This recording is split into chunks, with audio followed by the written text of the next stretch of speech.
Good morning, good afternoon, good evening, everybody. I'm gonna give a few minutes, attendees, as you come in. I'm giving it a few minutes, maybe a minute or two, for the room to populate. Welcome, everyone.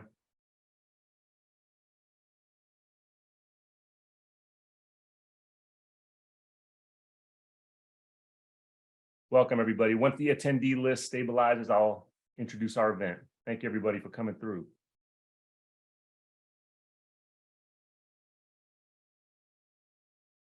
Excellent. Looks like we're relatively stable. We will get started. Good morning, good afternoon, good evening. My name is Dylan Rodriguez, he, him pronouns. I'm the co-director of the Center for Ideas and Society. I'm a professor in the Department of Black Study and the Department of Media and Cultural Studies here at UC Riverside. It is an absolute privilege.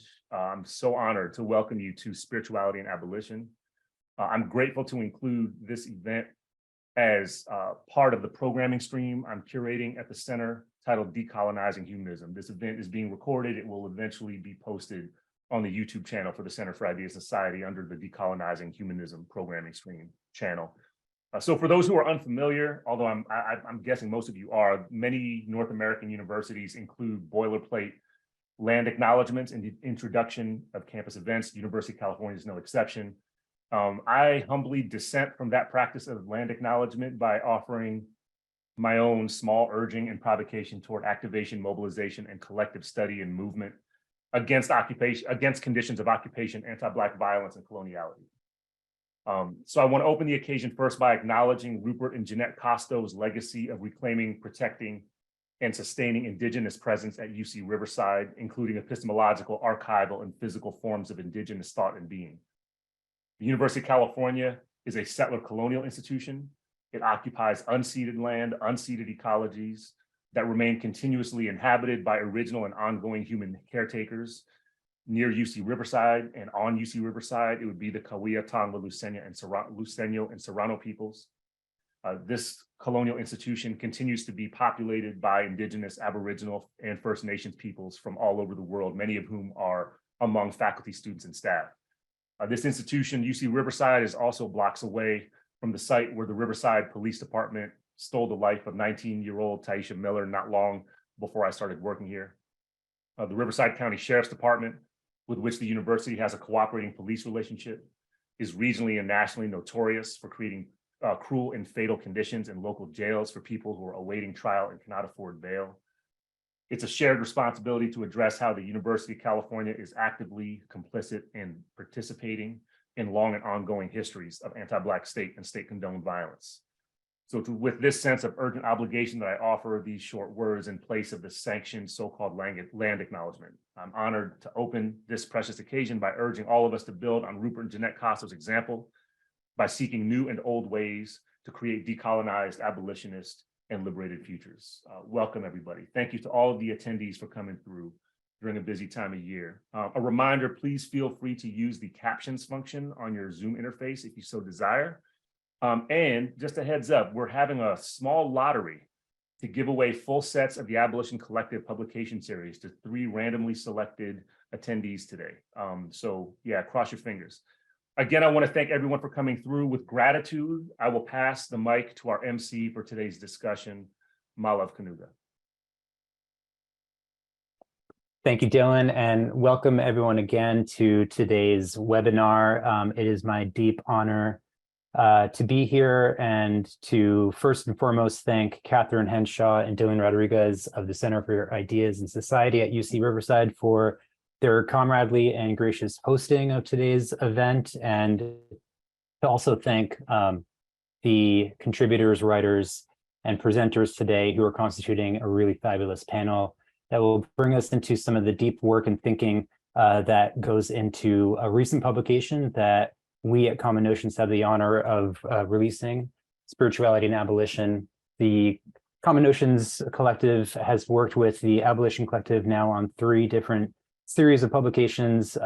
Spirituality and Abolition is is the latest. Then there's Making Abolitionist Worlds and Abolishing Carceral Society, all of which allows not only our press and us as individuals to deepen our ways of thinking and organizing with a wide network of folks inside and outside who are advancing their freedom dreams and our sense of self-organization around an abolitionist horizon, but to expand that vision into new sectors and terrains of struggle as well.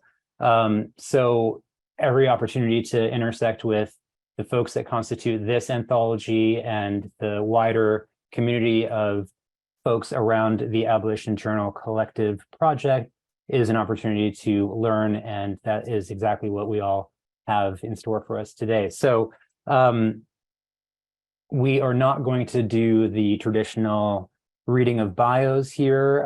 Everyone's biographies are rich and deserving of that spotlight. They have been listed in the program as it's circulated online already, and I'd be very happy to paste in bios in the interest of saving time in the chat. We have, I will say, a few names that ought to get mentioned at the outset, and then I'll turn it over to our first series of speakers. So today we'll be joined by Jasmine Sedula, Ray Leaner, Peter Klein, Andrew Crinks, and Jared Ware, in conversation also with Professor Elise Ambrose and Jasmine Garcia. So once again, I want to thank you all for joining us, and thank you to our comradely hosts at CIS. And then I'll kick it over to Jasmine and Ray to start us off. So each presenter has about 10 minutes or so, and I will be looking out in the chat for questions as they emerge, and then we'll have some time for an engagement with those questions, thoughts, and comments after the panel presentations. Okay, off to you two. Thanks, Malav. Thank you so much to Common Notions and to UC Riverside, and just so excited to be part of this collection, this community. And it's exciting to be here with my partner, Ray. I'm just going to go ahead and just raise this right here so you all can see it. If you haven't seen it, it's just a lovely, lovely cover. We're so excited to be here and to join you all. Hi, my name is Ray. I use they, them, theirs pronouns. And I am joining you from the unceded lands of the Wappinger, Lenape, and Mohican territories known as the Mid-Hudson Valley. And I'm Yasmin Sadullah, and I'm nearby, but also resonating with the legacies of abolition that are on this land. Harriet Jacobs, who's one of my abolitionist patron saints, wrote Incidental in the Life of a Slave Girl just along the Hudson where we are. And so being able to be in a community with the land and lessons that live in the land here has been an incredible gift. We're going to go ahead and just drop this question for you all to grapple with in the chat, because we saw this as an opportunity and an opening, like the opening of a portal, to bring folks into a little bit more of a deeper conversation about the connections between abolition, spirituality, and the approach that we come from, which is an embodiment approach. If you honestly haven't checked out Radical Dharma, I would highly recommend it. Sorry, shameless plug, but it is a really important text at this particular moment as we're talking about abolition, as we're talking about the reflections of what it means to really be at the tension around abolition and spirituality. And the first thing that we were marinating on coming into this space was really the gratitude for our teachers. So we're asking you to take a couple of moments to reflect, and if you feel so moved, to also drop reflections of who your teachers are in the chat. I want to uplift teachers that I've had. I am not an academic. I am an organizer and an activist. I've been doing that work probably for 20 years. I know it's confusing. I look good, but just uplifting teachers like Cleo Silvers, who is a Black Panther Young Lord that did work in the South Bronx specifically to address disparities, health disparities for folks in the South Bronx, which has the highest infant mortality rates and the highest asthma rates in the entire country, in the wealthiest city in the entire country, right? Calling in teachers like my third, fourth grade teacher, who has been pivotal in these last couple of years in the cultivating of understanding metaphor, right, as like this rich place that also lives not in thought, but also in the physicality or material conditions, right? So calling in Angel Gonzalez into the space. There are lots of other teachers, ancestors, and transcestors, known and unknown, that I would also like to call into the space. Marcia and Sylvia. Also Storm, I would like to call into the space. I would like to also acknowledge the contributions of Miss Major in the space. Both of us worked for critical resistance. And so the organizational formations that have brought this consciousness to a greater audience, to a more mainstream political organizing around abolition. It's been an honor to be a part of this lineage, and beginning with gratitude and honoring where our lessons come from, who our teachers are, is a deep practice of not only just acknowledgement, but bringing folks with us and letting their lessons, letting their protocols, letting their practices live through what we do with what time it is and with what we're seeing in the world. So one of our big teachers came from reading that really inspired this piece. Really came from reading together over and over out loud and alone Octavia Butler's Parable of the Sower. And this text really prepared us for what it means to make ready, what it means to sit with what is and not be so afraid of what we see that we shut down and cling to the past with all the desperation of folks who have learned well from it. But being able to actually sit with what is and dare to dream how we survive given what we know about what time it is. So that brings, oh, go ahead. No, go ahead. Well, I think that kind of flows nicely into this next piece about just talking about and making these connections to the piece that we submitted for the journal, right? These moments that we are in right now and understanding, I think one of the things that I really deeply appreciate about Yasmin's work is that she's constantly grappling with the notion of what time it is, right? And I think that there's a way that folks tell time, like by a clock. There are linear things that are happening, right? But then there are also other ways in which we are grappling with time and how time is moving with us and for us, right? And so we experience these different kinds of ages, right? And I think, like, when I think about and I make the connections back to abolitionist movements that were deeply rooted in the abolishment of enslavement, there was a really strong spiritualist movement that was happening during that period of time and helped to really inform some of the work that is moving forward, right, during that period of time, and is also moving for us right now, is that there is a spiritual reckoning that is happening. It was happening then, and it's still happening at this moment, right? And so the other question that I saw that Yasmin has already dropped into the chat is, how are we able to tell time otherwise, right? So there are the constructs that we have that we know of, like a Gregorian calendar and all those pieces. And for my astrology people come through, I know y'all feel the shifts in the planetary alignment pieces, but also when consciousness raising starts to happen, right? And so there was a moment that we all collectively lived through in 2020, where people were reconciling with the impact of the prison industrial complex and how it showed up in our communities. And for some folks who have been doing this work for a long period of time on the ground, we already knew what time it was, right? We knew that we had to move. We knew how to galvanize that moment in time. We knew that this was a moment of reckoning and that it was our opportunity to, like, drive home the potential of policies, divestment, right? Community empowerment, structures and strategies to hold people. And so just a reflection for you to think about how you were telling time at this moment, and what does that mean for you as we're exploring this opening of abolition and its connection to the undercurrents of things that are seen and not seen. So many of the ways that we are taught to understand priority, paying attention to accountability, how are we moving through particularly times of crisis and times of challenge. One of the ways that I ask students to deepen into abolitionist praxis, to the embodied work of abolition, is to drop out of their heads and stop thinking about just the realities that we're walking with, that we're sitting with, and also think about like, how are they impacting us? How are they sitting with us? How are they landing on our skin? And what do we need in order to change this relationship to crisis from one that's just about anxiety, contraction, shutting down, or managing whatever our triggers are for being under pressure, to being able to evolve, improvise, co-create, shape change, in the words of Butler.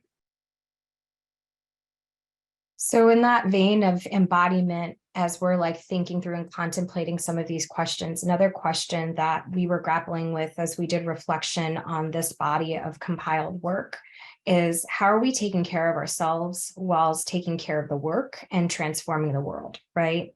So, I can think of various quotes from various different folks at this moment, but really transformation and change ends up starting with us and how we're able to identify where and how carceral logics operate through us, right? I do a lot of anti-racist work and anti-racist training in various spaces. And oftentimes what people have an issue grappling with is that we think that the systemic issues are the shark, right? But it's really the water. It's really all the ways in which we have metabolized how carceral logics show up in us, right? So it shows up in bias, it shows up in language, it shows up in how our interactions with people and our bodies are constantly informing us on some of these decisions, right? So it can look like anxiety in the belly, it can look like tightness in the chest, it can look like all these different ways that our bodies are telling us how we're operating in relation to others, right? And don't worry, because there is work that we can do collectively to see that, to do that reflection and transformation in ourselves, right? And that critical piece of self-transformation becomes necessary and possible when we can't dream outside of the box, right? So how do we problem solve for injustice that happens in our communities and our collectives and our homes, right? How are we able to envision these things and not default automatically to a punitive way of being? And that's the reality, is that it's not enough to just know intellectually why we should have alternatives to calling the police, why we should defund the police, if we don't actually know what the consequence of that retreat will look like on a day-to-day basis in our relationships with ourselves, with each other, in the movement, in a political landscape that is incredibly binary, incredibly punitive, and very much based on individualism and personal responsibility. Being able to break those kinds of relational investments requires being able to sit with the challenge of, how do I lead with shared leadership, right? How do I address conflict without policing or creating punitive consequences for harm? Being able to actually heal and repair the roots of our misalignment is a much different approach, and most of us aren't practiced in it. And so a lot of what we were noticing in both the activist world and the academic world is that approaches to abolition oftentimes are missing a spiritual element. Why? Because it's not immediately evident that it's absolutely necessary that the work that we're doing be grounded in a practice. But the reality is that as soon as you take that silver bullet of 911, call the cops in case of emergency, away, what you realize is that we have no other practices to fall back on. So one of the things that we learned in our training together and separately, we were on similar paths before we even found each other, was that we had two teachers who would always quote Bruce Lee, that you will, am I going to get this right? You want me to do it? Under pressure, we do not rise to our ideals. We fall back on our practices. We don't rise to our values. And so if you believe in this work, if you believe in the history, if you believe in the ideology, in the movement of political prisoners and prison intellectuals from Attica on up, from the time of slavery on up, it's not enough just to honor and acknowledge, as Professor Rodriguez was saying earlier. We actually have to be able to integrate what we are understanding intellectually and historically into our everyday practices. So much of the challenge of abolition has been about facing these incredible spectacles of harm. But the reality is that it's not just the spectacles that are creating harm, it's the everyday culture of carceral logics, of relationality and punitive practices that are ripping us apart from ourselves and from each other. And so being able to grapple with that disjunction in our relationships to ourselves, each other, this comes right back to alienation and Marxism, is a way of beginning to practice everyday abolition, which is really what I mean when I say, how do we walk with the ancestors that passed this down to us? They didn't just do this as a side thing. It wasn't an intellectual exercise. It was a way of life. And so how do we take those lessons and integrate them into the world as it is right now? Yeah, and not to make it something that feels unattainable or unachievable, right? I think in my generation, the thing that I had to grapple with in coming into organizing spaces was that I wasn't allowed to integrate spirituality into the organizing work. That I oftentimes received criticism for those practices. And I think there was this conflation around like religion versus spirituality. And religion has played a really pivotal role in helping people to organize, right? If it wasn't for the role of the church, during the civil rights movement, right? Like we wouldn't have some of the models that we have now, or even the rights that we have.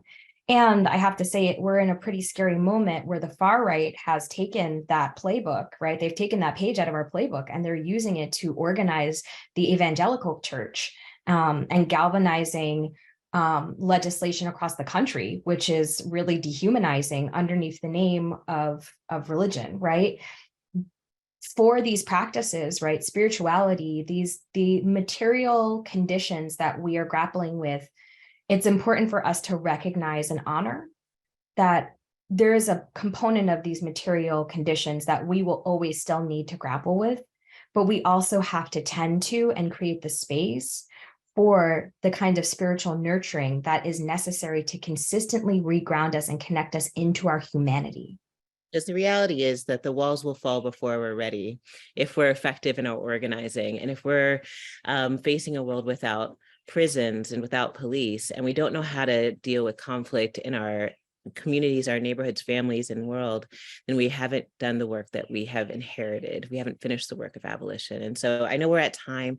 I want to wrap up, but thank you all so much for thinking with us, and hopefully get a chance to have more conversation in the Q&A.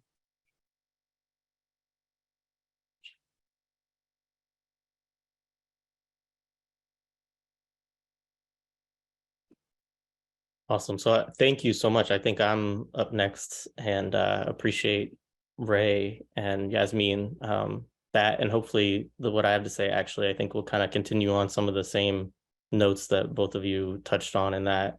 So I'll put the questions, I just put the questions that I'm kind of thinking with in the chat there. And then I'm also going to put something else in the chat, which will folks will understand in a minute as I get to it. But I want to thank first all the organizers here at UC Riverside, everybody that was thanked, early on, Common Notions, co-panelists, co-contributors, the editors of this project, Ashlyn Crawley and Roberto Servent, and yeah, the Abolition Journal Collective, and anybody that I forgot to mention who was involved. Is a ton of people that were involved in making this book happen. So, and this event as well. So to start with my questions, I think about abolition very much thinking with Ruth Wilson Gilmore in terms of when she says she thinks of it as small c communism.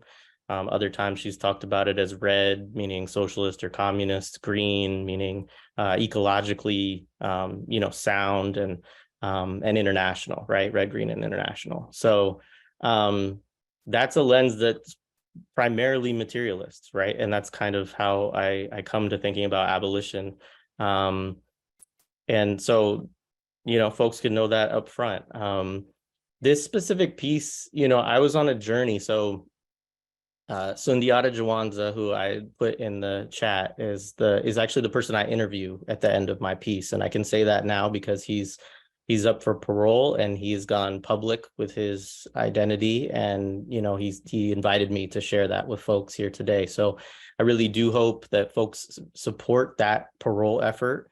If you want to learn more about it, both our podcast, Millennials Are Killing Capitalism, and also the Groundings podcast have done episodes on it recently. And then there's also the website that I put in the chat where you can actually submit something to the parole board and connect with him as well. That my only plug here, but I thought it was important just because he's as much a part of this piece as I am. And because, we need to bring him home, right?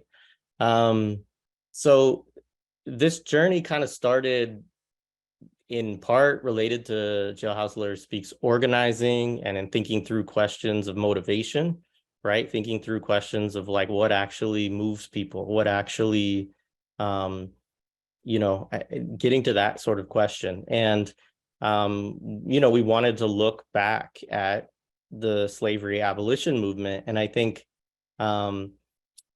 it's important to look at that as a revolutionary movement. And that a lot of times maybe we don't think about it that way because we tend to focus on kind of the forces, because of who we center when we think about the forces that brought about abolition, right? We tend to think about sort of politicians and, New England orators and things like that. And we decenter the actual Black abolitionists and enslaved folks and free Black folks that were working to free the rest of their community. And I think also the difficulty in thinking about it as a revolutionary movement is that we live in the afterlife of the counter-revolution against that abolitionist movement, right? And so I think it's important to think about prison abolition also as a revolutionary movement if we're serious about it, because I think the types of changes that we're talking about are not ones that, the dominant society, the capitalists, the white supremacist elite, they're not just going to allow these things to happen, right? And that's not to discourage anyone from participating in all types of prefigurative politics and struggles. It's just for me a point of clarity that I think is important and kind of grounds the way I think about these things. So basically in this essay, what I did is kind of proceed from the understanding by way of Karl Marx that, quote, religion is the moral sanction of an inverted world, end quote. And then to try to examine the spirituality as best I could of those who sought to turn that world upside down, which was to say the enslaved and the emancipated Black abolitionists. I briefly kind of look at a number of them and a number of events in the text, including the Haitian Revolution, Nat Turner, Denmark Vesey, Angola Jack, Harriet Tubman and David Walker, and also Henry Highland Garnett, to basically demonstrate largely through their speech or their writing or historical accounts of things that they did and said, that they were often dealing with spiritual understandings that come through in the way that they speak and write, that even when they're making biblical citations in some cases, these understandings are completely antithetical to the religion of the slave masters or to that, moral sanction of the inverted world, often in a very overtly revolutionary sense, often sanctioning revolutionary violence against that order. So how do we get there? Well, the figures I'm looking at, they plotted, right? They took vows of secrecy, they used spiritual exhortations, and most importantly, they organized. In many ways, my examination is of the spirituality that is infused within their provocations and their polemics, but they were really organizing, right? If you look at Vesey's plot or Prosser's rebellion, they used every job or position or role they had access to in order to bring people into their plots. For those who are fans of the Undercommons, which I know a lot of us are, we might think of this as fugitive planning, right? Or Moten and Harney also talk in their more recent book, All Incomplete, about flipping how people think about complicity a lot or talk about it a lot, which is sort of like, oh, we're complicit in, this violence, this order, et cetera. and saying, what are we willing to be complicit in, right? Thinking about how we could be radically complicit in something different together. How are we going to conspire together, right? And so the second question I had looked at is, what can abolition teach us about spiritual practice, spiritual journey, and spiritual commitment? So to me, I would just say that to be a prison abolitionist and to really practice that, because I think it's important to remember it is a practice. It's not just a brand or a branch of academia, that's to be grounded in a completely different world, right? And slave masters used to have this term that they would put in newspaper notices for runaway slaves. If these slaves were recently from Africa and had not yet been acculturated and actually taught English was a critical part of this, they would call them outlandish.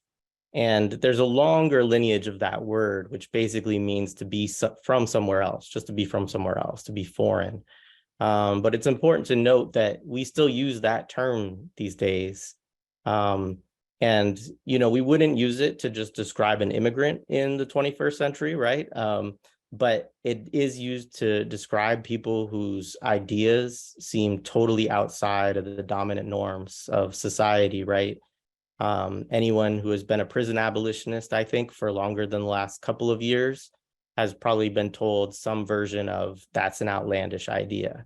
There are other versions of this, right? Things are utopian, unrealistic, impractical, the list goes on, right? And I think it's an important spiritual practice for abolitionists to retain as much outlandishness as we can, which is to say we need to be grounded as possible in the world we are seeking to find a way to bring into this one. As someone who thinks of myself, as I said already, primarily as a materialist, I would argue that bringing about a new world is a spiritual commitment as much as it is a material one. It requires us to be grounded and have a vision of something radically different than what we currently live in. And I would say that if you're somebody that has trouble maintaining your outlandishness, whether that's due to your job or just your personality, that's okay too. But I would encourage those folks to think deeply about what Amilcar Cabral described as class suicide, which Stephen Osuna has written about beautifully.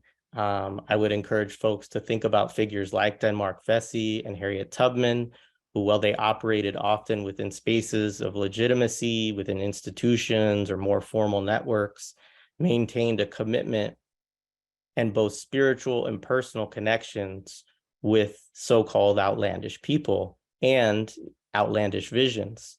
Their abolitionist practices cannot be divorced from their abolitionist visions and in spiritual thinking, which was grounded outside of what I previously referenced, that moral sanction of the inverted world, right? Importantly, we need to defend the outlandishness of our peers.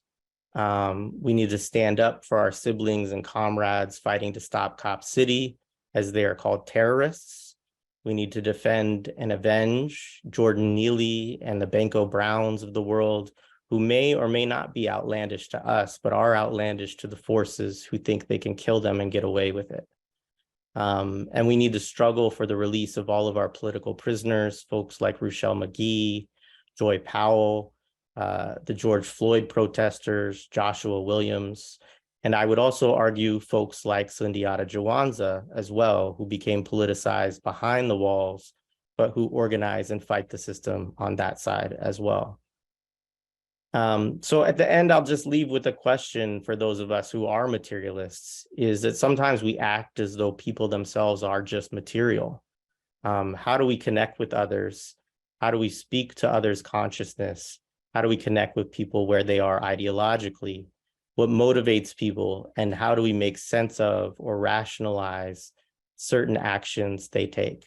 Sorry, how do they make sense of or rationalize certain actions they take?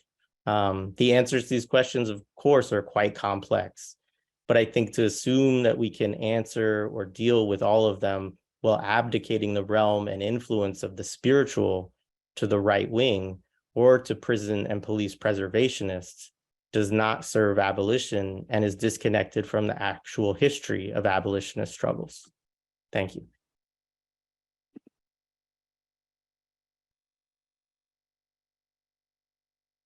Thank you, Jared and Yasmin and Ray. It's an honor to be with you all today. My name is Andrew Krinks, and I use he, him pronouns, and I study and educate and write and organize here in so-called Nashville, Tennessee, the unceded territory of Cherokee and Shawnee peoples. And I wanted to start off my thoughts by offering up a question that I've been sitting with ever since I proposed and wrote my essay back in 2018 or so, and a question that I continue to wrestle with perhaps even more today. I don't necessarily want to give my current version of an answer to it, although that may come across in the course of my remarks, but rather just want to invite folks to consider it with me. And I will go ahead and put it in the chat as well. The question is, what becomes discernible that is otherwise indiscernible when we think abolition and spirituality together? When we understand the many practices that comprise the work of abolition as themselves spiritual practices. So I'd like to think about this question by narrating a little bit about the essay that I contributed to this volume, and then actually reading a little bit from it if I have a minute at the end. So I first wrote the first draft of my essay that's in the volume between October 2018 and 2019, as I was finishing my dissertation. I was a PhD student in religion at Vanderbilt University down here in Tennessee. And I was finding myself really needing more room to breathe creatively and intellectually in the midst of writing a project that I cared about, and I'll talk about in a second. But to have more room to process some of the things I was experiencing in my reading and also in my organizing work. And the starting point for me as a scholar of religion and a practitioner and of theology, scholar of theology and carcerality and abolition, and as an organizer at those intersections, is that the movement of faith in its many forms and the movements for the transformation of social and material conditions are inseparable. And I mean that in multiple senses. So first of all, the dissertation that I was working on when I first started proposing this piece, and that I am now finishing in its book manuscript form, hopefully will be out sometime next year, is on the religion of mass criminalization. So a different kind of religion, the opposite kind of religion, the slave master religion, in a way, to use Jared's term there a moment ago. A basic argument in that is that mass criminalization fulfills a kind of religious function for those who put their faith in it as a source of ultimate safety, which is to say a kind of salvation, given that salvation and saving safety share some common meaning. In other words, that criminalization serves and protects the sacred order of whiteness and property by exiling those who trespass against it to a kind of carceral hell, thereby making safety, in a sense, widely understood to be ultimate. And of course, it's a safety that is not, in fact, safety at all. And so another question that I found myself sitting with as I wrote that project is that if racial capitalism and settler colonialism and the criminalization with which they're intertwined are all themselves manifestations of a particular kind of religiosity, particularly a Euro-Christian religiosity, then what about the organized movement to abolish and build a world beyond them? In other words, does that movement have anything to say on the level of faith, of spirit, of the depth and breadth of our finite and mortal condition? And so this essay was kind of my first attempt at writing my way into a provisional answer to that question. And the hunch with which I started the writing of that essay, which was largely confirmed, is that, as I write in the piece, that the work of abolition consists of more than the labor of rearranging materialities alone. So kind of actually building on what Jared spoke about a moment ago, even from a materialist point of view, which I also share, it's important to, I think, start to plumb those depths a bit, to think about the mythologies and sensibilities that give shape to the material that we are witnessing, the materiality that we see around us. And so my essay is a form of what I understand and call a kind of freedom dream work. And in that, I am borrowing with great appreciation and gratitude to the Indigenous and Black generations of folks who have developed notions of freedom dreaming through their struggles for survival. And as somebody positioned and embodied in very different ways than the people from whom those ideas come, I take the notion of freedom dreaming as an invitation to dream freedom from my own positionalities as someone, quite frankly, for whom the world is ordered today as a white cis person. And so I try to marry, well, let me back up a second. So the piece itself is one in which I am really meandering through what I describe as real and imagined situations, sometimes both real and imagined, in which abolition, the presence of abolition, becomes discernible in a way that's both at once spiritual and political, and that moves between past, present, and future. The title of the piece is, was, and is to come, which actually comes from a refrain as part of a monastic, Cistercian monastic chant that monks repeat throughout their days. Is, was, and is to come. So briefly describing it before I maybe read just a piece from it, is that I also try to marry form and content in the essay, in that it's deliberately impressionistic, which is how I experience the presence of abolition, thinking with Ruth Wilson Gilmore that abolition is a kind of presence, but that it reveals itself dimly in piecemeal form and fits and starts here and there, now and again, somewhere between the now and not yet, the possible, the impossible, the real, the not yet real, etc. And so let me read a little bit, a couple of parts from it, kind of stringing a few different sentences together from across the introductory pages to finish my time out. Entrenched as we are today in struggles against the seemingly unassailable forces of what Bell Hooks calls imperialist, white supremacist, capitalist patriarchy, dispatches from the beyond in our midst, from the freedom dream worlds among us, have the power to nourish us for the hard work of discerning how and believing that the present form of this world is neither natural nor permanent, but is instead somehow passing away. Practices that orient us to the actual possibility of a world beyond the present order constitute spiritual practices. They embody the hopeful refusal to accept the deadly material conditions of the present, insisting that radically different life-giving realities and arrangements are possible in our lifetime and are already present in our midst, even if only partially. Deliberately unaligned with a death-making order, refusing to accept the way things are as the way things must be, abolitionist freedom dreaming is ultimately less naive, less escapist and otherworldly than it is anotherworldly.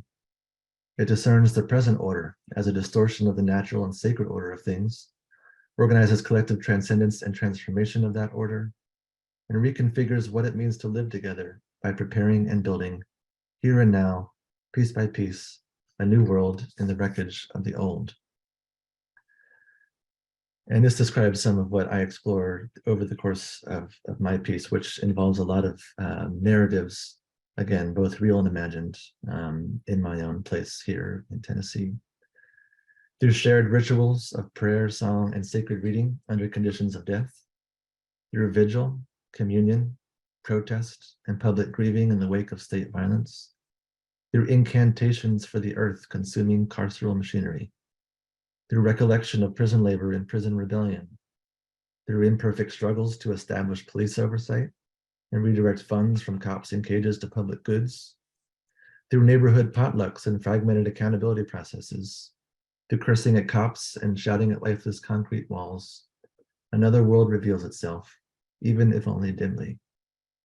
Abolition requires material negation and creation, but it also demands faith and the collectively realizable possibility of material worlds beyond our own. What has it been like, and what will it be like to imagine and live such worlds into existence? Where is abolition forging fire that the darkness around us cannot overcome? Might we understand the faith that catalyzes abolitionist transformation as a faith of both spiritual and political proportions? Might we discern and practice abolitionist freedom dream work as a work of the spirit that is making all things new? More than anything, the dispatches that I explore in my piece are intended as a spiritual and political invitation to the reader to dream your own, both as an individual and together with your people. Where do you discern the transcendent and transformative spirit of abolition in your midst? Where does the sacred work of abolition manifest in your and our past, present, and future? How might your courageous freedom dreaming make a home worthy of those who came before and those who will come after? The new world that abolitionist freedom dreaming seeks to realize takes shape not all at once, but in piecemeal, partial, small scale, mundane, incomplete, and imperfect acts and orientations that forge something greater than the sum of their parts. Utterly finite and yet utterly transcendent, perhaps abolition is at once a horizon and the ground beneath our feet. Thanks a lot. I'll pass it over to Peter. Thanks very much, Andrew, and for all of the presenters today. My name is Peter. Hello, everybody. I'm coming to you early on Tuesday morning from a different part of the world from maybe a lot of you. So I'm here on the lands of the Yagara and the Turrbal peoples, or what is also called Brisbane, Australia. Hello to all of you, and thanks to the organizers of this event. Thanks to everyone who was responsible for putting this book together and gathering all the scholarship. I'm just grateful to be part of this conversation. And thanks to all the participants for coming in and listening to us talk and for your contributions. So I teach at an Anglican theological seminary. And I teach in the discipline of systematic theology. And these are some of the most, from the perspective of abolition, from the perspective of all kinds of different, critical theories, I'm sort of swimming in and immersed in some of the most, what you might call sovereign discourse there is, Christian theology. And, that's contributed to some of the kind of conceptual architecture of the things that us as a collective and many others are trying to dismantle.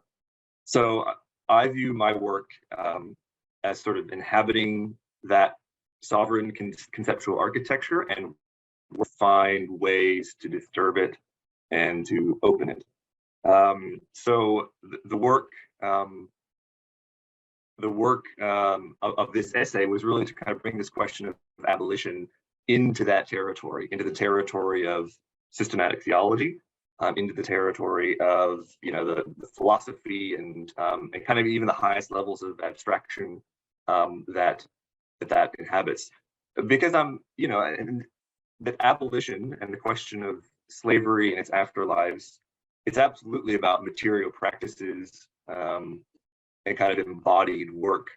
But I think it's also important to acknowledge that what we're fighting against has inscribed itself on kind of, our deepest and even most abstract concepts, and that provide a kind of, architecture for the things that we're fighting against. So I'm trying to ask this question: what does it mean to bring abolition up into this conceptual world, and what happens there?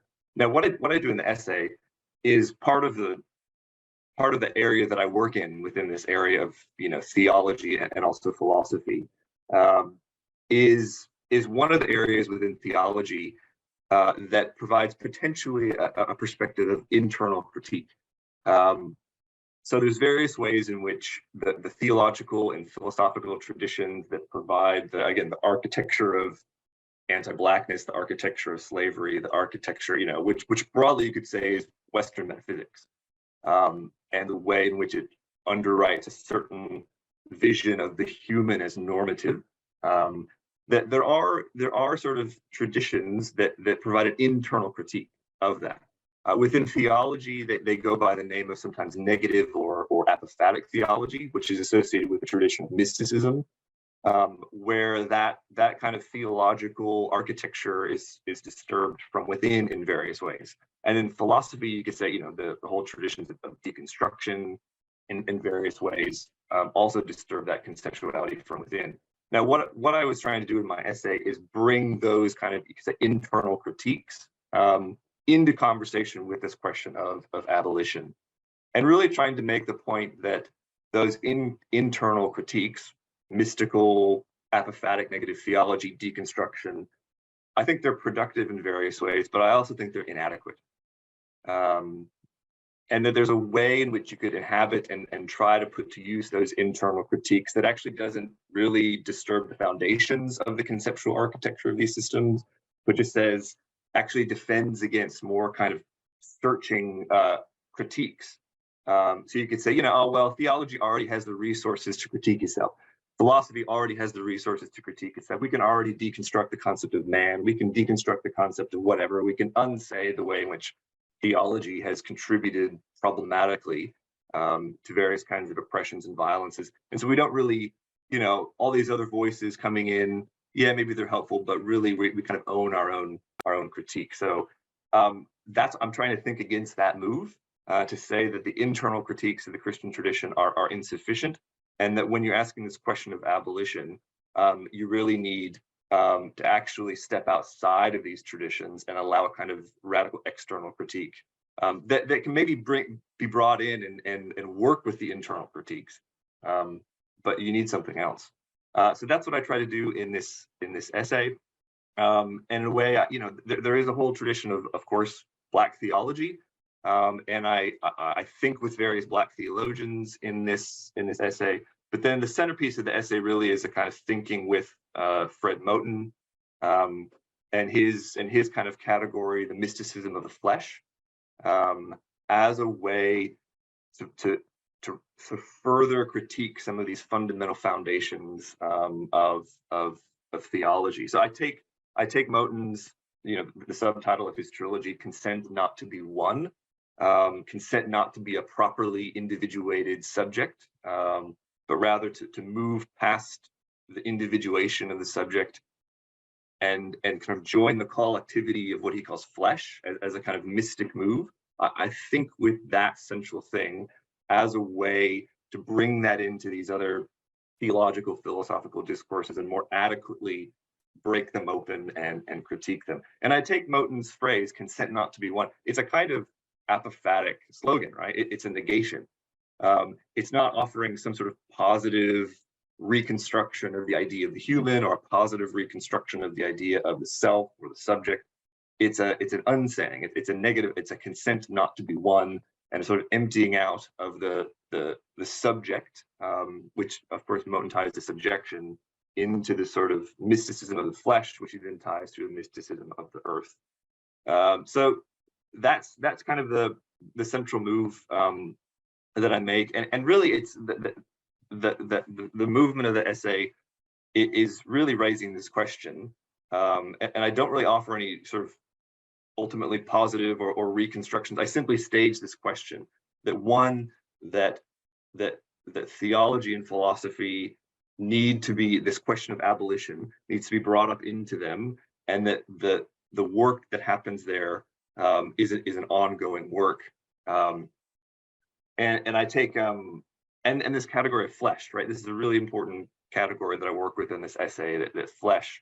And of course, you know, particularly within Christian theology, flesh is a central category that goes to the affirmation of incarnation in Christianity, God becoming flesh in the person of Christ. So I think there's work to be done there. But of course, Christian theology sort of turns flesh in a very particular direction, and figures like Moten and other are trying to turn flesh in another direction and think flesh in another direction. So that's where I'm situating some of my thinking and work. So there's a line, you know, from, I'm sure, a work that many of you are familiar with, from Habeas Viscus, Alexander Behelier, who says, "To have been touched by the flesh is the path to the abolition of man." And that's a central idea that I'm trying to think with in this essay. So I see it's already been put in the chat, someone, a thinker who's really kind of carrying on this work and this line of thinking that I'm exploring in a way that in a much better way than I could, and I'll recommend his work to you. It's J. Cameron Carter. His recent book, The Anarchy of Black Religion, A Mystic Song, is a work that I would point to that's thinking in my line that would carry it on in much and for the ways that I could. So all right, I'll leave it there. Thanks again to all of you.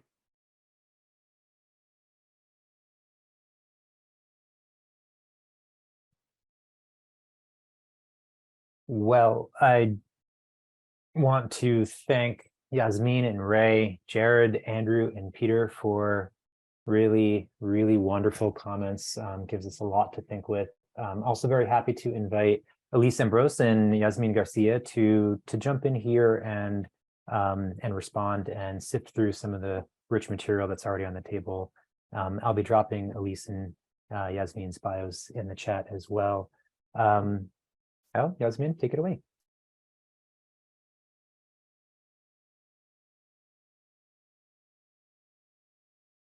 Thank you. I don't want to jump ahead of Yasmin if you're feeling inclined, but what do you think? Go ahead. All right.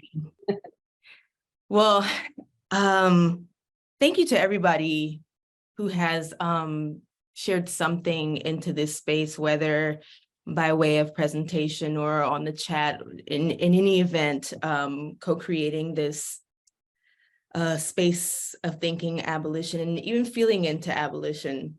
And I want to thank Yasmin and Ray at the beginning for inviting us into an embodied knowing around this topic. And so as a respondent, I started to think to myself, well, how does this feel? How does this feel in my body? How does this feel to listen, to hold stories, present and past? How does it feel? And I'm feeling it like here, feeling it here in this area, and in a lot of ways refusing to allow it to only be here, but really feeling it here. And whatever the reasons for that, I think it was just important for me to be attentive to that and to continue to encourage others to take this invitation from Ray and Yasmin to feel into where it's landing at any given time. And so that's sort of where I'm beginning with this. Also thinking abolition, as I've been sitting with this work and sitting with the conversation, I've been allowing questions to arise within myself around two key topics. So one is something that I'm often thinking about as a scholar who has studied sexuality and religion, and who engages Black queer communities and trans communities around the questions of spirituality. I think about the work of abolition that is associated with freedom from enslavement and the work that abolitionists committed themselves to in the dismantling of that system. And that so much of that work had to do with saying to Black people, free Black people, freed Black people, enslaved Black people, that they are worthy of freedom, that the pursuit of freedom was one thing, right? And working on the political side of things and being engaged with, I would refer to the enslaved people's revolts and any number of things that attempted to assert Black freedom. But I think about that work of David Walker, of Mariah Stewart, of even people like Henry Helen Garnett, others, white supporters as well. This grounding assertion of humanity, of dignity, of personhood.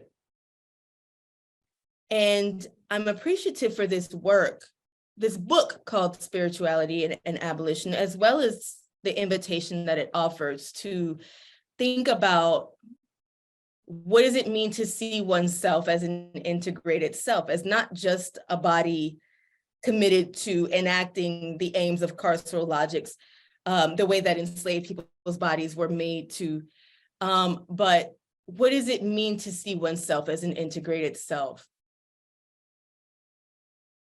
Part of what religion has done, and perhaps why spirituality is the more fruitful path for us to take here, is this commitment to outcomes, this commitment to a dichotomy between what is and what can be. And what Black feminism has at least encouraged me, and abolitionism as well has encouraged me to do, is to live into realities as I would imagine them to be now. Not to just envision them, but to live into them now, not seeing my vision, my spirit, and the spirit that connects me to another as something that is far and away and beyond and unattainable, but something that is right now. And I'd say I appreciate this work again for the reclamation work that it's doing of thinking material and spirit together, because we're in a talking about time that was raised before, we're in a hundreds and hundreds of year framing of a body that is over here and a spirit that is over there, and nary shall the two meet, because for some reason, the spirit is in opposition to the mind, or the spirit is in opposition to the body. And I think that's a Western fallacy. And I'm sure that many people would agree with that. And that part of the work of abolition has to be the diminishing. And I see this in Yasmin and Ray's chapter when we're talking about like, what do we cultivate within ourselves to dismantle those logics of carcerality that are within us. It's like part of it has to be that this disintegration of disintegration, right? this idea and this understanding, this knowing that we are integrated. And what do we do with that? That bodies are not at all separate from spirit, and we are integrated. Not only me as an individual, but I'm integrated with Yasmin Garcia. I'm integrated with Dylan Rodriguez. And then what? How do we act knowing that is true? I'm raising what is coming up for me because I'm feeling just a gratitude for the work of being able to think and feel and to connect, that is to be spiritual as an integrated being. Something that I think movements can lose and cause people to feel that they have nothing and no one. Make them want to feel suicidal, make them want to feel that there is no sort of futurity to work toward. So I'm pouring out not only of my mind here, but of my heart, because I think that there is something, a new inbreaking that's available to us in not divorcing body and spirit, but seeing the two as always integrated within the self and in community, in connection to one another. And that feeling into that spirituality is an eruption, is a disruption. A disruption of reality, a disruption of what is, and an invitation to inhabit what can be an invitation to inhabit otherwise. There was talk before about an opening to a portal. This becomes a sort of opening into a portal. So I'm just delighted to be inhabiting the portal right now, and to just share a bit of what I was thinking based on the comments that were shared, and what it means to be sitting with this integration that is already ours as humans.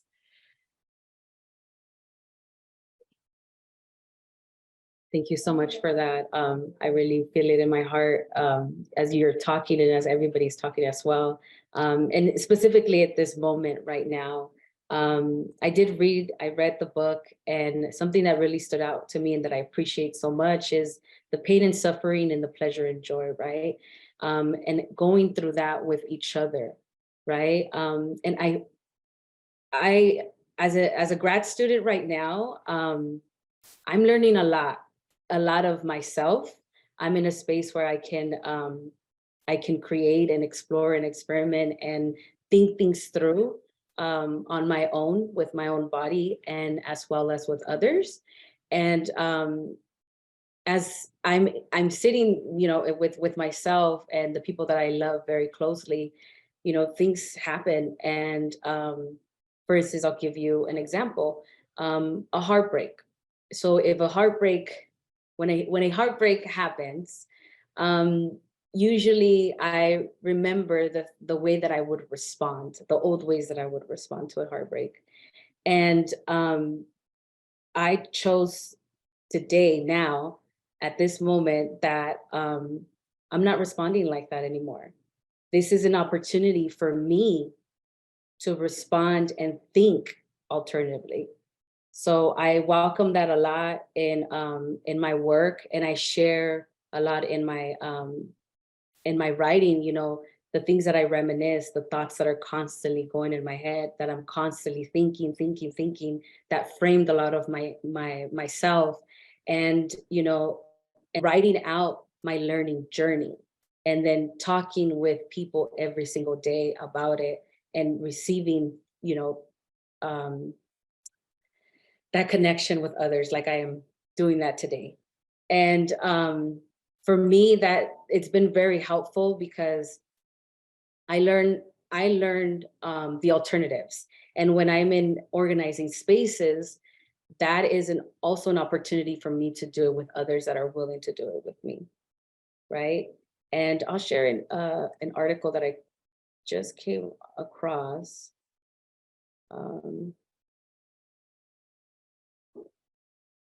That was shared with one of my teachers.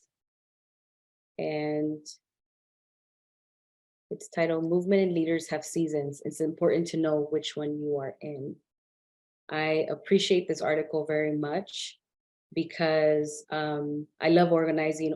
Organizing saved me. I love having that other part outside of academia, because this is not everything for me.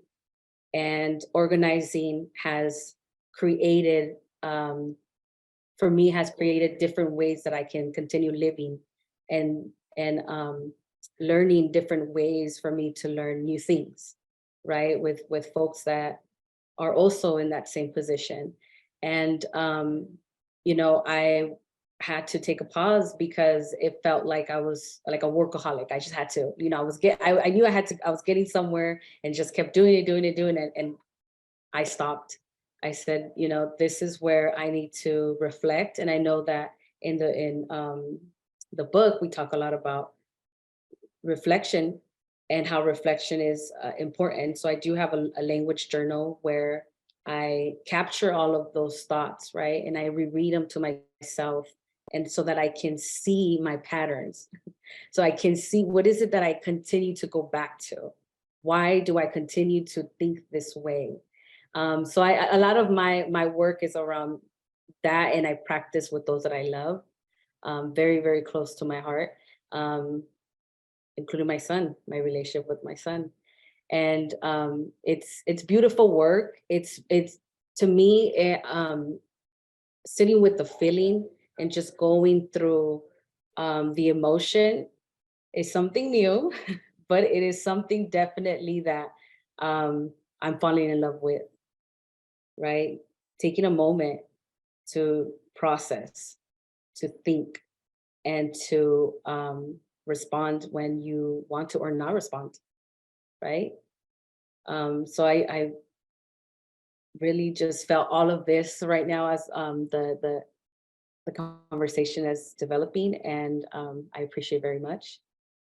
And thank you so much.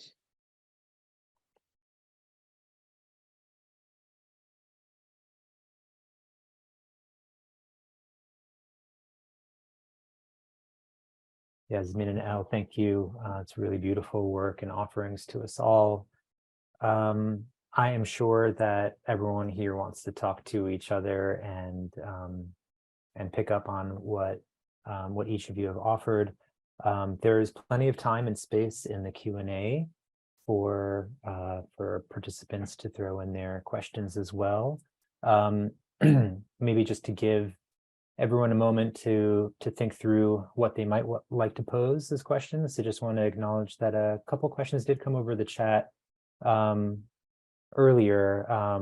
Brianna Simmons asked a question about nightmares as well as freedom dreams amidst ongoing resistance to punitive and predatory anti-Blackness.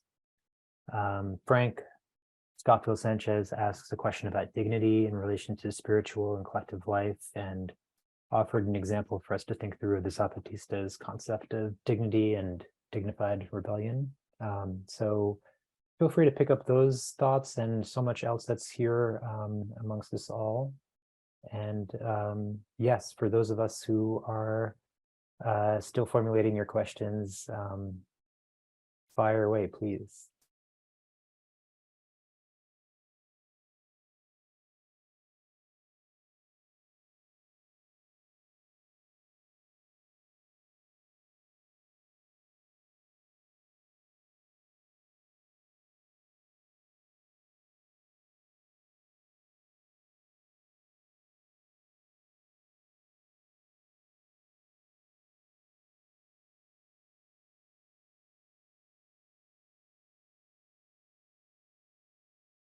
We can just add one more question to this stack. I'm not sure if all the panelists can see the Q&A, but Sarah Woshelli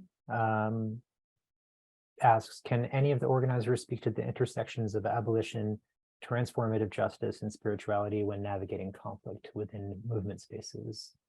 An evergreen question, unfortunately.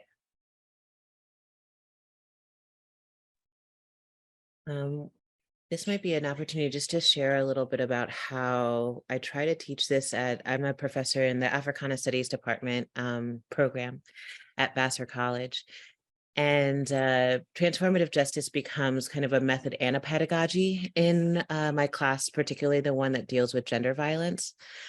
And it's a space for us to not just understand the protocols of transformative justice, but also begin to put our little toe into what that process might feel like, so that we can start to see what happens when we get called in, right? And so being able to notice how much we shut down. What are our patterns? Do we shut down? Do we get defensive?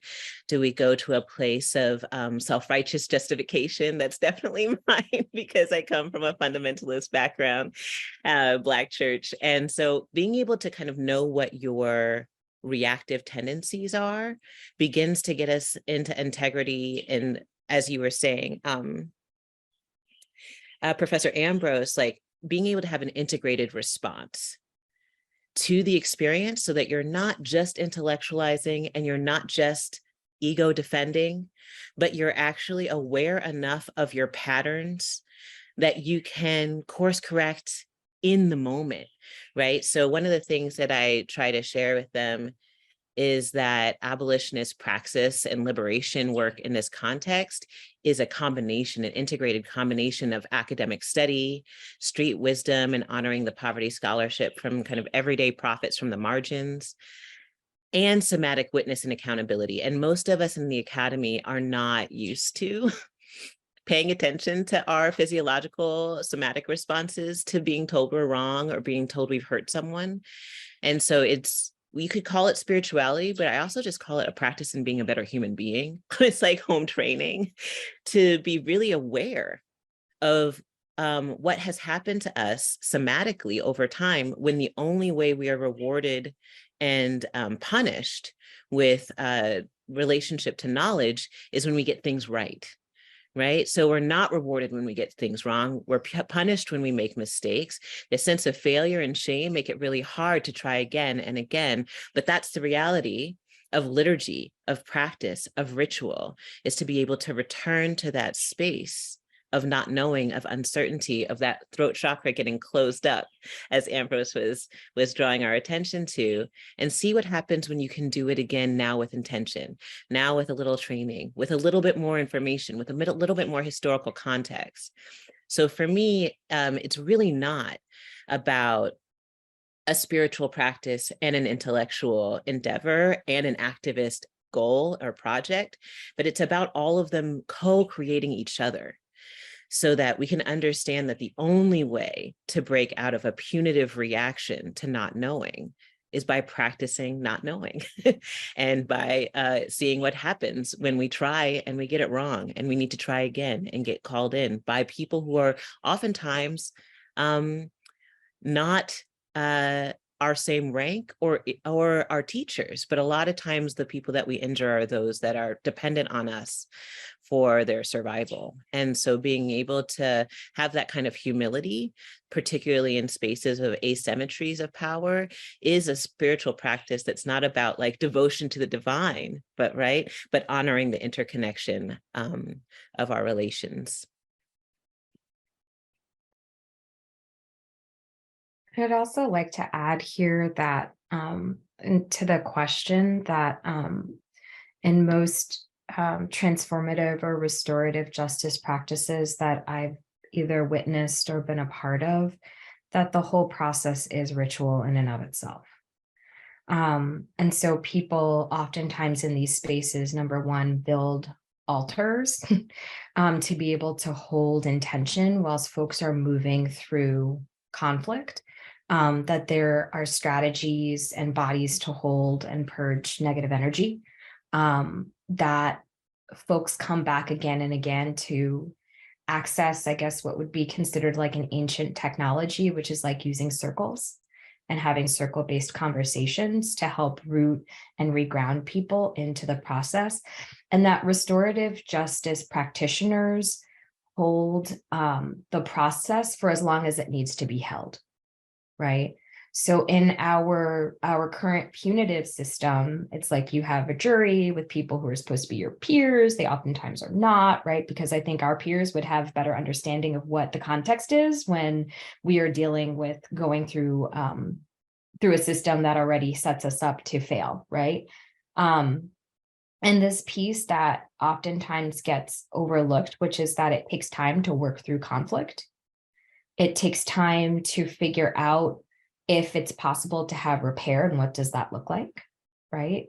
And all of these processes are held in a ritualistic way, right? They're held with intention. They are held with someone who is guiding the process, right? They are held with a certain level of tenderness and for the outcome desire to be what it's going to be, but that the highest possible outcome is the thing that the practitioner is holding in the space, right?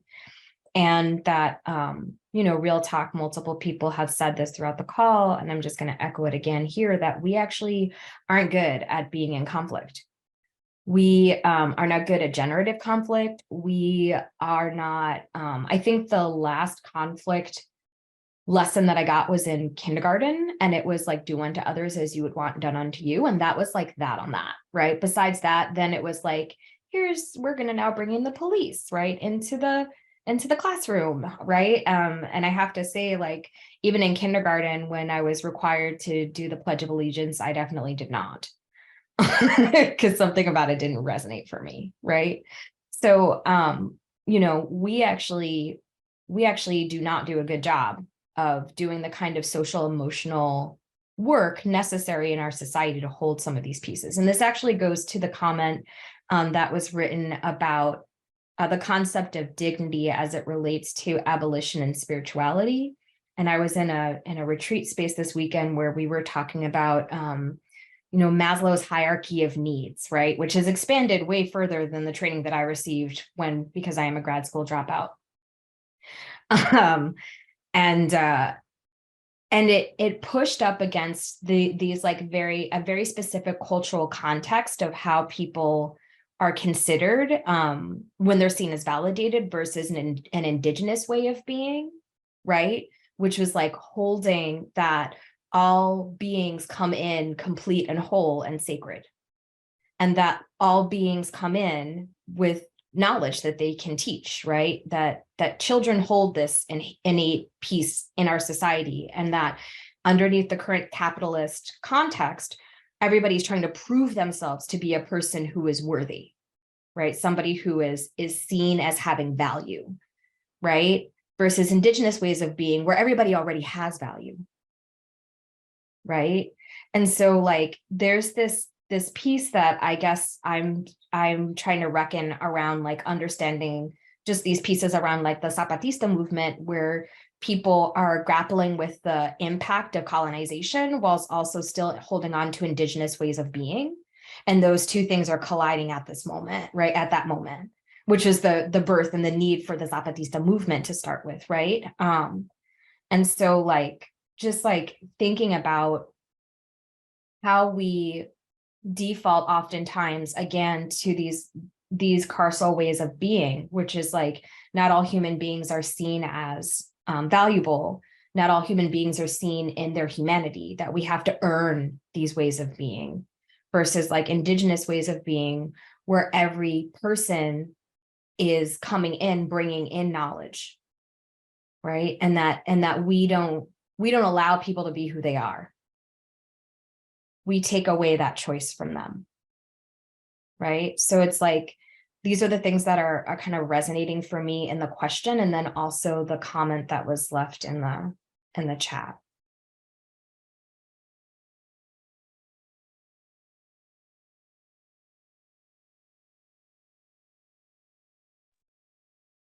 Yeah. I'm sorry, Jared. No, go ahead. Thank you. Well, I just wanted to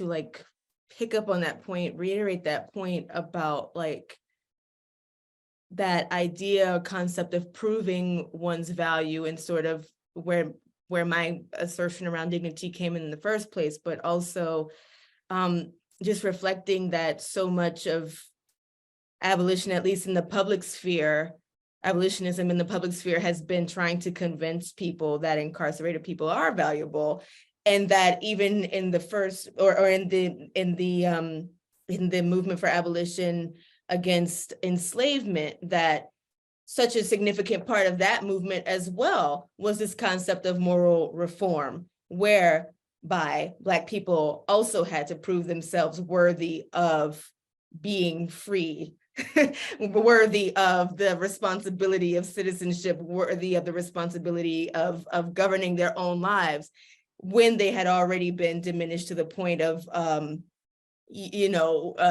within religious catechism being essentially told that they don't have spirits, that they are people without spirit, as their gods were taken away from them. And so again, I think this concept around dignity and value is such a significant one, and a certain kind of assumed value, just because people exist, just because they are, and how far that can take us in an abolitionist movement.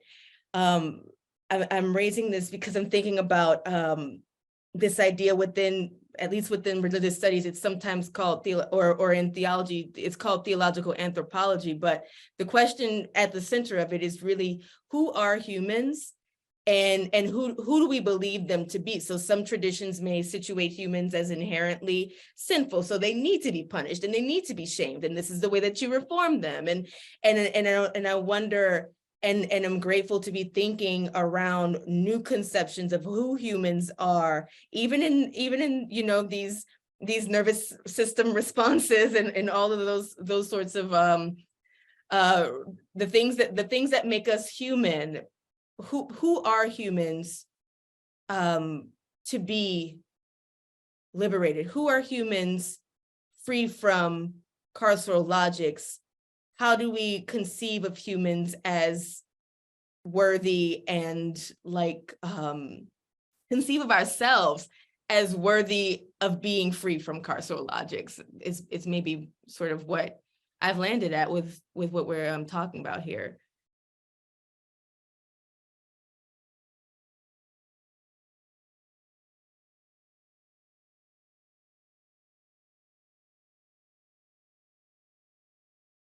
Jared, did you want to jump in as well?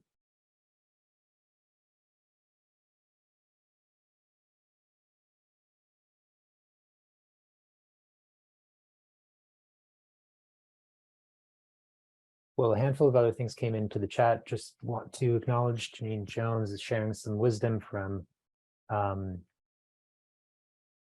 Woodfox's recent book, Solitary, and about dignity. There's a question from Julian Zier about deliberative justice and community participation, rethinking justice outside of a court procedure kind of framework. And we do have time for a couple more questions, perhaps. Dylan, I know you have one waiting in the wings. If you want to jump in.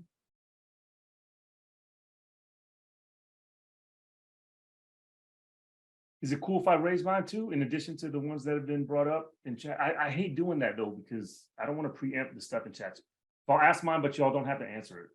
But the thing that kept popping in my head as I was listening to everyone talk, and first of all, thank you so much to all of you all, and my love, thank you for convening the group. Thank you, Jasmine and Elle, for coming through. Just deep gratitude to all of you. But as I'm thinking about the sense of generosity and, you know, the kind of ongoing dynamic acts of community that have come through in this discussion, it makes me think at the very same time of how to make sense of the imperative to identify, name, and destroy enemies within this work. And how that imperative far too often gets dismissed as being contrary to a healthy spirituality. I mean, I'm being very vulgar, I know, in how I phrase that, but I'm just repeating back the vulgar ways in which people have stated it to, you know, to folks that try to advocate the position of identifying and naming and opposing and destroying, or at least neutralizing enemies. So I just want to get y'all's thoughts on that, like how to make sense of it, how to respond to that dismissal, and how, because I experienced that identifying and opposing of enemies as deeply spiritual. For me, it is a deeply spiritual practice, right? And I think I'm pretty atheist, but for me, it is a deeply spiritual practice. Anyway, I want to get y'all's thoughts on that. Thank you for letting me ask my question. So I'll try to respond a little bit to that, Dylan, and also I want to go to a couple of things that Brianna in the chat had raised too about, you know, kind of what is abolition when salvation, inclusion, and redemption are not desired or off the table, and understanding, you know, the predator, right? The predatory function of police and prisons, and you know, thinking about freedom nightmares, right? And you know, these are deep questions, right? I can't answer them, but I will just offer some thoughts, some interesting, you know. So first, I'll say, like, I'm very interested in, like, just thinking about autonomy, right? And just thinking about, you know, thinking with sovereignty, but really with sovereignty in the way that I understand it to come about through Indigenous communities, whether that's the Mohawk Warrior Society, where, you know, if everything is sovereign, then nothing is, kind of, which is because sovereignty means to be above, right? And if everything's above, then, you know, nothing is. So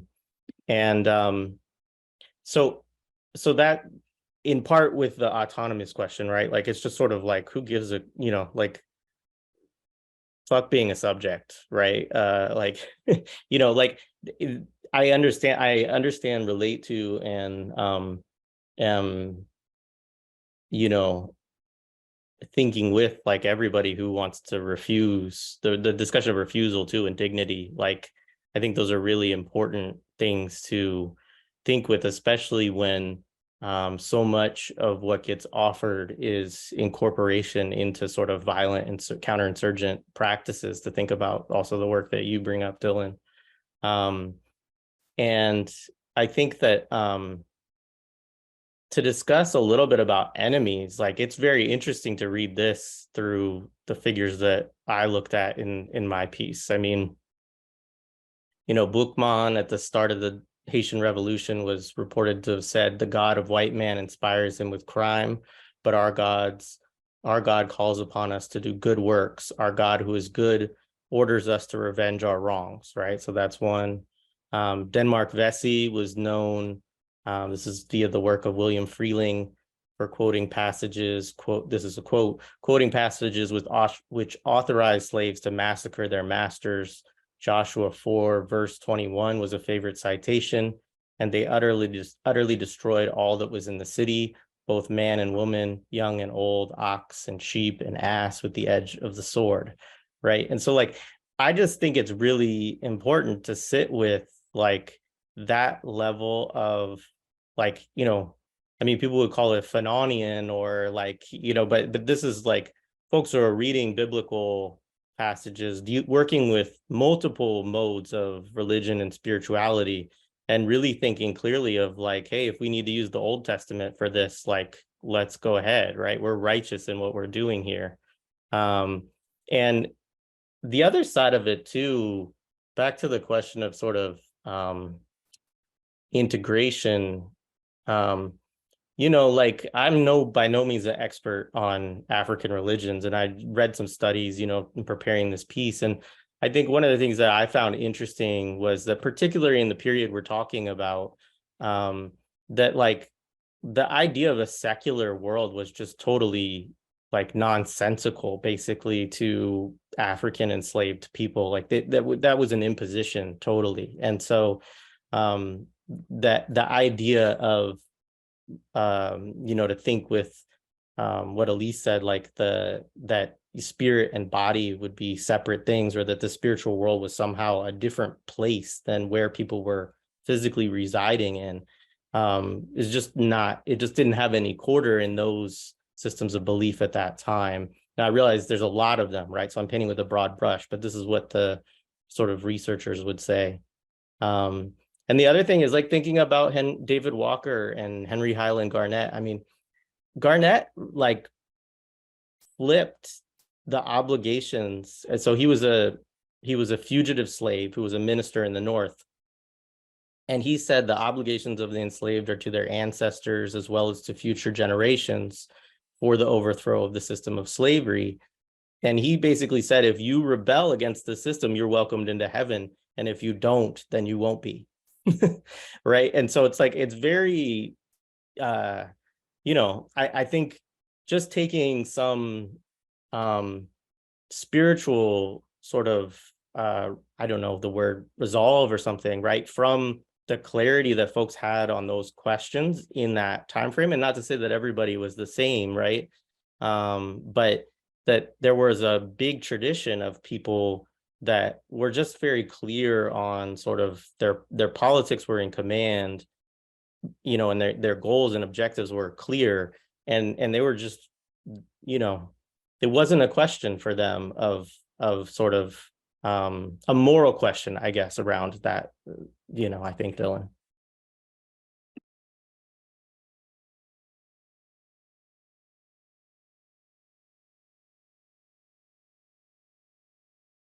I'll just add really quickly that I think one of the things that has been really generative in our discussions in prison studies about enemies is how that concept is coded differently in a kind of Western philosophical tradition of discourse versus an Indigenous one versus a Black feminist one, and being able to kind of see the multiplicity of registers of identification that come when you consider like what is an enemy and what does it mean for that enemy to be destroyed. You know, I come from a Buddhist tradition as well as an activist abolitionist one, and in this world everything is paradox. So being able to identify your enemies is not kind of a fixed absolute binary practice. In fact, so much of what I'm grappling with is like, what does it mean for abolition to be in the academy, to be part of this kind of discipline of African study, Africana study, What does it mean for me to become a gatekeeper of this work? To what degree do I become the cop in this landscape of access to information, to history, to connections, to embodied practices? I think it can be really easy to replicate a topography of friend-enemy distinctions without even knowing that one's doing that, because it's part of, again, the water, it's part of the culture. And so being able to remember that there are, and remember as like in a kind of Alexis Pauline Gumbs kind of way of like putting the pieces of our existence and our consciousness back together in different kinds of ways, assembling ourselves otherwise, understanding ourselves as not discrete and individuated, but interconnected, requires then being able to see the enemy within and be constantly accountable to the ways in which we can replicate enemy behavior, while also having absolutely no tolerance for the kind of human brutality and terrorism that is becoming completely banal and everyday. Reading that article in the New York Times a couple of weeks ago about the idea that Timothy McVeigh won, that he actually fulfilled the promise of his mission is a terrifying one to me. And that means that we've had 30 years of kind of growing into an acceptance of white supremacist homegrown terrorism, while being afraid of enemies that are abroad or undocumented or are Muslim. Like, I think it's really interesting to just be mindful of the ways that enemy is constructed as a ideological tool for discipline and control in our culture, and see how we can kind of deconstruct that and live in it in another kind of way, while still rising up against folks who come. I mean, yeah, David Walker. I was also thinking about Nat Turner when we're thinking about what it means to destroy our enemies. And I think he's destroying his enemy even in his confession, right? Even in the way that he storytells. So a lot of the work that Ray and I do is to kind of document how storytelling and story exchange become different ways to practice liberation. So I'll just stop there real quick.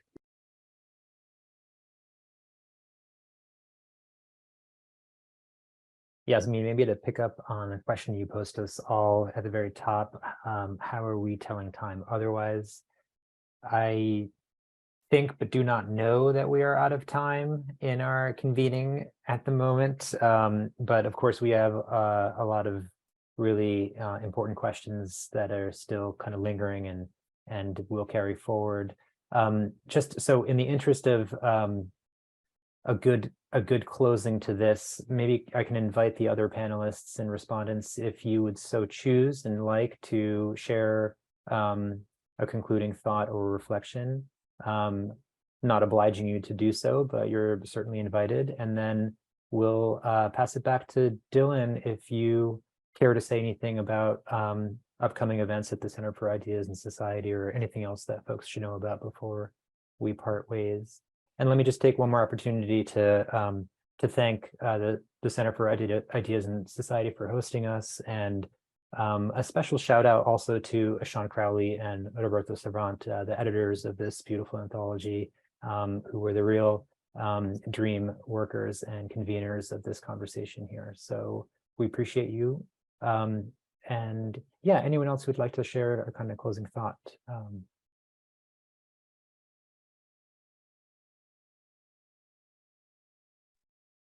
I can offer something. I am now in my car, and I'll be as safe as I can, but I'm on my way to pick up my kids, daycare, but wanted to offer up a thing that I was thinking of in response to one or two of the questions, but I am not sure now which they are. I don't have the chat in front of me anymore. But it's just another word I want to kind of offer.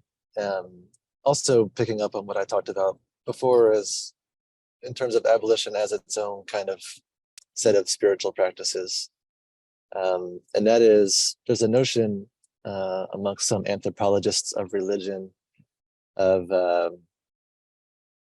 religious mediation, and that's mediation not in the sense of conflict mediation, but in the sense of like a bridge between this world and another. and it's often used to characterize the work of the material practices of religious practitioners and spiritual practitioners who, by using something tangible, make the intangible accessible. And so I just want to offer up the notion of abolitionist practices, organizing practices, all the mundane stuff organizers do, all the relational stuff that organizers do, as practices that mediate, meaning they make tangible a world that is otherwise intangible. And in that sense, kind of fit with the notion of world making and world building and presence and all of that Ruth Wilson Gilmore and others invite us into. So there was a question before too about how practices of spirituality that embrace the nightmares and that can embrace those where there's room for those who are foreclosed or cut off from kinship and belonging. And I think about Ruth Gilmore also talking about time extraction of time, life, space-time, and how abolition can be thought of as something that kind of repairs that breach, that reestablishes accessibility to time and life.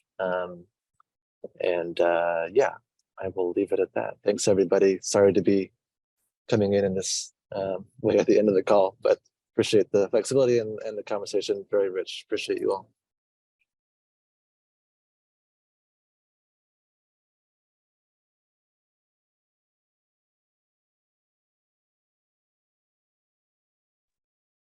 Malav, I'm happy to close it out if folks are good with that. So I appreciate the extra time folks gifted us here. And I'll just say that I put a couple links in chat. One is recent and past events that were part of the same programming stream that today's event was also part of. So please feel free to check that out. There's a bunch of recordings and videos and stuff that y'all can check out. I encourage y'all to use them in class, especially this time of year. If you're still teaching, give yourself a day off of class and have students screen one of these videos. You know what I mean? Give yourself a day off a lecture. And I think students would actually love some of this stuff. So yeah, check that out. That's all Center for Ideas and Society recent events. And then I put another link of upcoming events. I'll just mention the next two events because they seem to have a direct connection to the conversation that we had today. There's an event tomorrow, which is a virtual event, free registration. It's called, the topic is disability justice, reproductive justice, and sexual agency, organized by my colleague Katya Gunther in Gender and Sexuality Studies at UCR. So that's free registration online. And then the following day, on the 24th, Wednesday, as part of a sequence of events trying to build, deeper consciousness and awareness of caste politics and how they permeate higher education and the University of California in particular, there's an event called The Inedible Plate on Caste, Race, and Food Politics. Both are co-sponsored by the Decolonizing Humanism Program Initiative. So that's what I've got. And with that, I will just say thank you to everybody. Thank you to Malav for being a great MC. Thank you to our participants and our respondents. Most of all, thank you to all the folks who came through and stayed with us. And please feel free to spread word around about today's session, especially the folks who missed it. Yeah, the recording will be up very quickly, usually within a day or two. So thank you. Good afternoon, good night, good evening, everyone. Thank you so much. I learned a lot. Peace, y'all. See you soon.